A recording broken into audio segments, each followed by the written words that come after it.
بنعمل جلسات كتيرة أوي وبندفع فلوس أكتر ومفيش نتيجة. هاقول لِك على فكرة حلوة جدًا بقشر الخيار دي، هتوفّر فلوسِك بدون أي تعب، بدون مجهود، بفكرة سهلة جدًا وبسيطة. الفكرة دي للبشرة الدهنية، هتجيبي قشر الخيار وبعد كده هتحطيه في كنكة أو في حلة عندِك على حسب الكمية اللي هتعمليها، وبعد كده هتحطي عليه كوباية من المَيّة وهتسيبيها تغلى على النار، وبعد كده هتصفّي الخيار، هتنزّلي المَيّة دي، أنا عايزة المَيّة بتاعة الخيار، المَيّة لونها مخضر شوية، أنا مش عارفة هي باينة في الكاميرا والّا لأ.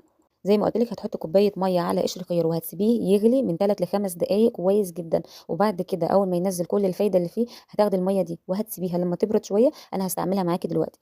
أول ما هتبرد هتبدئي تجيبي قطنة أو منديل، أنا جِبت منديل بس الأفيد طبعًا هي القطنة، هتبدئي تجيبيها أول ما المَيّة تبرد هتمشي على وشِّك بحركات دائرية كده على بشرتِك زي ما هاوريكِ دلوقتي على إيدي، تمام؟ هابدأ أهي أحطّها بس هي سخنة شوية، أنا باحاول أبردها أهي علشان أوريكِ دلوقتي هتستخدميها إزاي. أهو زي ما هتشوفي دلوقتي بحركات دائرية كده على بشرتِك، وهتكرريها من 3 ل4 مرات.